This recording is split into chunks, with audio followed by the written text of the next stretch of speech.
नमस्कार, मैं सूरज सिंह। हमारी आज की चर्चा में आप सभी का स्वागत है। आज हम बात करेंगे एक ऐसे विषय पर जो ऐतिहासिक रूप से लोगों की आस्थिक धार्मिक आस्था से जुड़ा हुआ है, और वो विषय है पश्चिमी उत्तर प्रदेश में स्थित अमरोहा जनपद में पवित्र गंगा नदी के किनारे कार्तिक मास की पूर्णिमा के अवसर पर लगभग एक सप्ताह तक चलने वाले तिगरी गंगा मेले के ऐतिहासिक महत्व के बारे में। तो आइए जानते हैं तिगरी गंगा मेले का ऐतिहासिक महत्व। कहा जाता है कि तिगरी गंगा मेले की शुरुआत त्रेता युग से मानी जाती है। ऐसी मान्यता है कि अपने नेत्रहीन माता पिता की इच्छा के अनुसार तीर्थ स्थलों की यात्रा कराने के दौरान श्रवण कुमार गढ़मुक्तेश्वर कस्बे के समीप नक के कुएं पर रुके थे, जिनको देखने के लिए वहां पर काफ़ी भीड़ इकट्ठा हो गई थी। कहा जाता है कि जिस दिन श्रवण कुमार इस स्थान पर आए वह कार्तिक मास की एकादशी का दिन था। श्रवण कुमार इस स्थान पर 5 दिन प्रवास करने के अंतिम दिन यानी कार्तिक पूर्णिमा को गंगा स्नान करने के बाद हरिद्वार के लिए रवाना हो गए। जिन दिनों श्रवण कुमार इस स्थान पर रुके उन दिनों में उनकी अपने माता पिता के प्रति सेवा भाव को देखने के लिए स्थानीय आसपास के लोग यहाँ तंबू लगाकर रुके हुए थे। तभी से इस मेले की शुरुआत मानी जाती है। एक अन्य मान्यता के अनुसार महाभारत के युद्ध में मरने वाले अपने सगे संबंधियों की आत्मा की शांति के लिए कार्तिक पूर्णिमा से एक दिन पहले पांडवों ने भी इस स्थान पर गंगा नदी में दीपदान किया था, और तभी से मृत आत्माओं की शांति के लिए उनके सगे संबंधियों द्वारा कार्तिक मास की पूर्णिमा से एक दिन पहले गंगा नदी में दीपदान किए जाने की प्रथा की शुरुआत मानी जाती है। कालांतर में इसी परंपरा का निर्वाह करते हुए प्रत्येक वर्ष कार्तिक मास की पूर्णिमा से एक दिन पहले हजारों श्रद्धालु अपने मृत परिजनों की आत्मा की शांति के लिए पवित्र गंगा नदी में दीप प्रवाहित करके दीपदान की धार्मिक रस्म का निर्वाह करते हैं।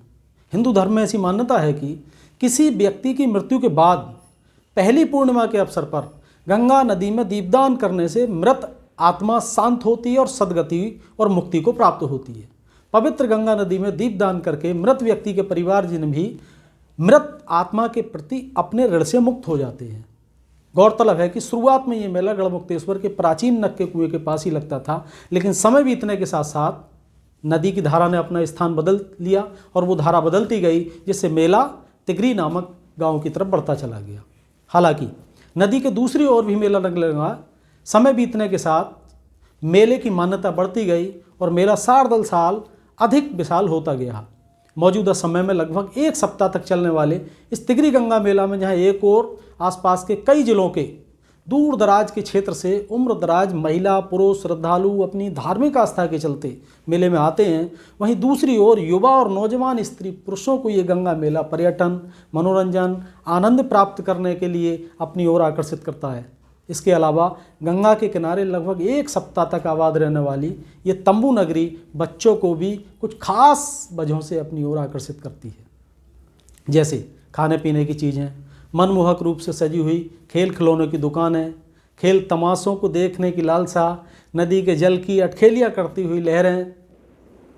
इनको देखकर बच्चे इस मेले में अपना भरपूर मनोरंजन करते हैं। इसके अलावा कुछ अन्य धार्मिक संस्कार जैसे नवजात बच्चों का मुंडन कराने, नवविवाहिता जोड़े यहाँ स्नान करके संतान प्राप्ति की कामना के उद्देश्य से प्रत्येक वर्ष इस गंगा मेले का हिस्सा बनते हैं।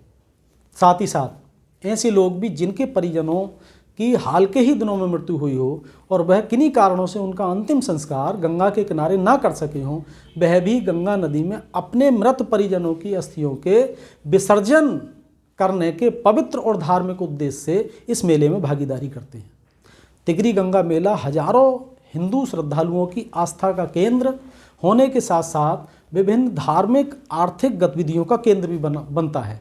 प्रति वर्ष लगने वाले इस मेले में इन दिनों हजारों परिवारों को रोजगार प्रदान किया जाता है, प्राप्त होता है। मेले में स्थानीय दुकानदारों सहित दूर दराज के दुकानदार व्यापारी प्रतिदिन के जीवन में काम आने वाली वस्तुओं और खेल खिलौनों आभूषणों की दुकानें लगाकर मेले की शोभा बढ़ाने का काम करते हैं। तो ये था हमारा तिगरी गंगा मेला के ऐतिहासिक और सामयिक महत्व का एक विश्लेषण।